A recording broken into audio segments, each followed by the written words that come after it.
Um, Making a quick video about my full mold avoidance story because so many of my other videos are about other topics, some of them political, environmental, and stuff that is in general about the plight of people with this illness, suffering, and kind of dark. And my point with those was to provoke urgency and empathy, and vent in a real way about raw way about this illness and um, the kind of difficulties of lifestyle and managing it. But I realized that I think that if you look at overall my videos, um, there are some that talk about how helpful mold avoidance has been, but that's not the main focus. So I wanted to make one where I just talk plainly about how much mold avoidance has helped me. Yeah, and part of the impetus was I recently had a encounter with a stranger who had watched my videos and talked to me on the internet, and he just seemed to have gotten basically all of the wrong things from it, like as if you cut out a portion of a portrait and it was just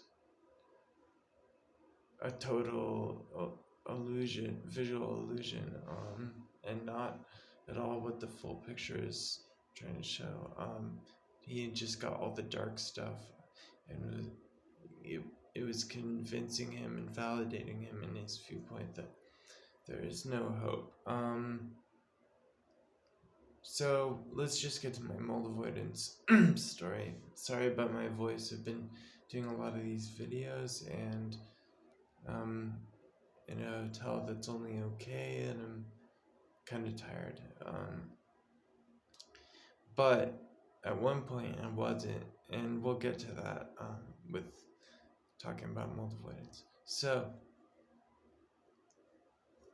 very briefly, when I was at the peak level, or actually not, nadir, as in lowest point is a better term, um, level of worst health in Vermont, in my house in Vermont, I was probably,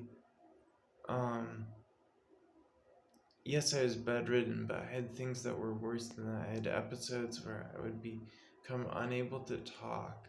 Sometimes medication like Ativan or something helped that, or episodes where I'd become nearly paralyzed like that.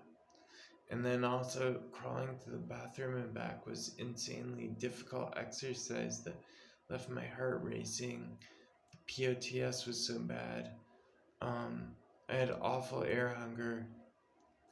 And, by this point that I'm talking about, I'd started to realize that I felt better with outdoor air. So in a Vermont winter, I had the window open and a fan cranking air in, and my room was probably like 40 degrees, which probably made my parents angry because they had to heat extra, use the wood stove extra. But so that gives you a picture of where I was, very sick, and only starting to notice that the outdoor air could help me.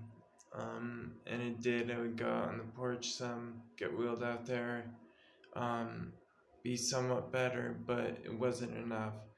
And then spring came, the ground started melting, and the toxins in that area in Vermont got a lot worse.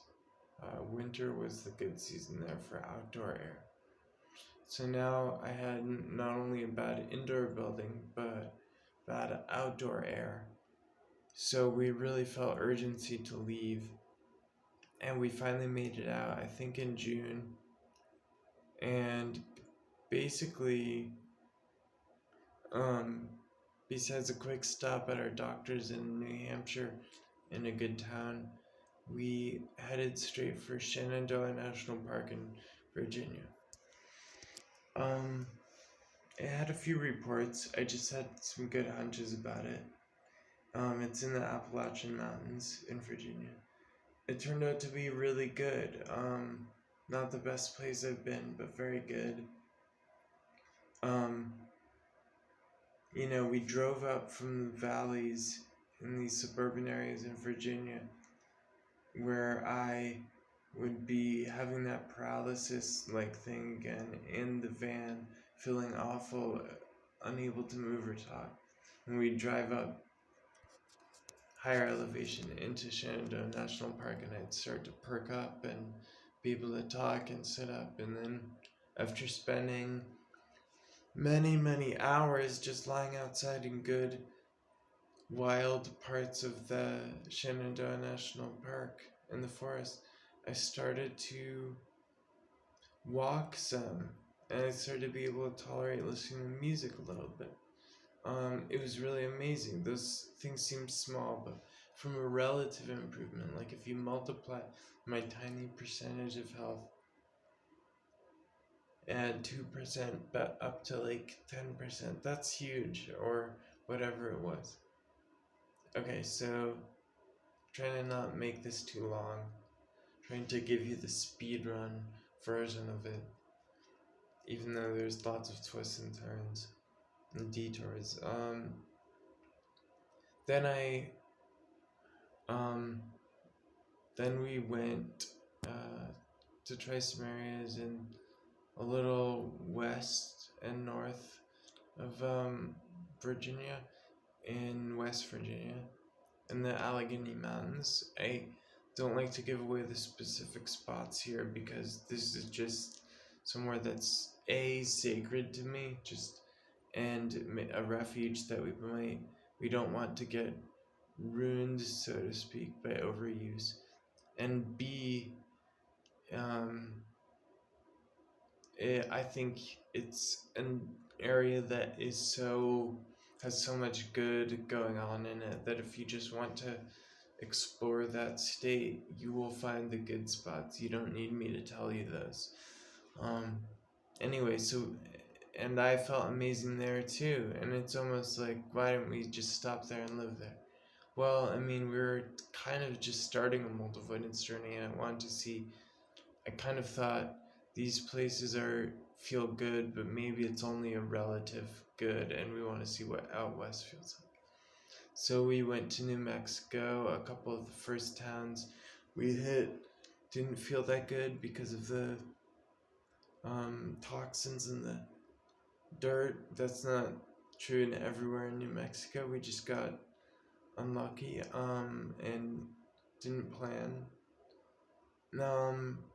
For a lot of reasons and a lot of experimentation,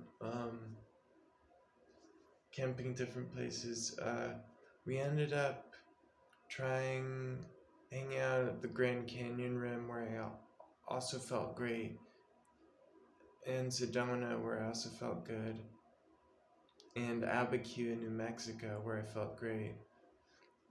Those three places, but the place where we ended up kind of settling down and exploring the area for a while was the Las Vegas area and Mount Charleston.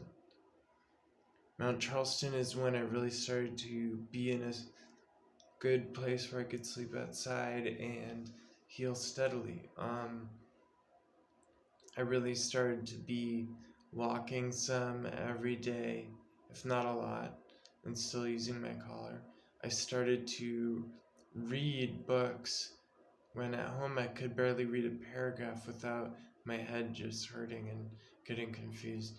I probably read Desert Solitaire during the 2 weeks by Edward Abbey, during the 2 weeks we were there on Mount Charleston initially, and then it's a 2 week stay limit and you can get kicked off. And so I felt like I did a lot of healing even in those 2 weeks. It was novel for me to just stay in one place, sleeping under the stars, in good air. And I miss that place. It kind of gives me nostalgia to talk about. And then we went to another secret, special place in the Eastern Sierras, and my healing went to a new level. I was spending less time in the car, which was very toxic from out east, and I was also just better air than Mount Charleston even. And I started to have less sun sensitivity. I remember just there were a lot of pinyon and junipers that were nice, but then you could lie out in the sage meadows that were really big in the middle of this area, and I would go read in those areas during the whole day, and I'd walk over decent, not extremely long, but a decent walk over, and just lie down and read Dante's Inferno all day. So I felt better able to rest and rejuvenate myself, but also I was moving around a lot more, and my cognition worked a lot better. I think that the cognition and thinking, and even mood to some extent, preceded those improvements happened faster than my bodily improvements. I still theorize that's partially due to my structural damage to my neck that I was working with. But I still got improvements to my physical energy and was able to walk more. But the reading and talking a lot, things were notable. Then I made it. So yeah, after that we went to Death Valley because my sun sensitivity was waning, and we camped there and we found a spot, and I felt great. And this is probably when I reached one of my earliest dramatic peaks, where I just walked like a quarter or a third of a mile, which doesn't seem like that much for you guys, but if you think multiplying times barely able to take one step to quarter of a mile even, and it may have been more, we were not counting because it's just an endless desert expanse. It's with slightly rolling hills that you can't really tell what 400 feet or 400 meters were, but I think it was about that much. And again, and I continued to read and talk, etc. And we also camped in other areas in BLM land, in higher desert, in Nevada, as well as that Death Valley campground. And we also hung out in an area like Red Rock Canyon, Nevada, for day trips, and that helped a lot. And we did spend some time in hot tubs in a hotel in Vegas. That helped a lot. But Death Valley was the place where I made that first most dramatic improvement. That brings us to about fall and winter, where we went to New Mexico in fall and winter 2019, then 2020. And there were some good spots, but because of the cold, we didn't camp. We bummed around from different Airbnbs, and I went downhill health-wise, but we found some good spots. And here's an example of another peak. This house up in the mountains in New Mexico, the outdoor air was very, very good most of the time. And then the indoor air was moderately moldy from a cob house, but not the really nasty stuff. Anyway, I spent most of the time outdoors. We aired it out and I slept indoors. And I noticed that if I spent all of the day outdoors, like 10 hours or so, I could actually tolerate sleeping indoors okay in the moldy house. I also noticed that I could literally I ran probably, again, a quarter of a mile or something on the balls of my feet, barefoot in the snow, just because I was exuberant or something. And I'm not supposed to run with my craniocervical instability. I did have my collar on, but you're still not supposed to do anything high impact. But I don't know, it was just amazing. The air was so good. I felt spontaneously like I could do that. I probably could have gone for more than a quarter of a mile, but that's an amount that I could do while feeling very comfortable with not too much POTS or heart racing or anything. And that's a big improvement. And the cold tolerance. Then we went, in the spring, we went to, most notably, our favorite place in Nevada, High Desert, to camp some, and then Death Valley. Again, between those two, I got, back to my previous walking quarter of a mile or more, probably even more, like at one point a full half mile. Um, it was hard on my spine from a structural standpoint of stretching my spine, but it didn't cause conventional PEM or fatigability or air hunger when I was doing it and right after. It just, whether or not that was overdoing it, it's just crazy that I was able to do it. And I was keeping up the reading and stuff and able to talk a lot and process things in a complex way. Sleep better, although that's still the biggest challenge. Anyway, that brings us to when I got probable COVID in the Vegas area, and when the initial part of the story ends, because that affected my health in a different way.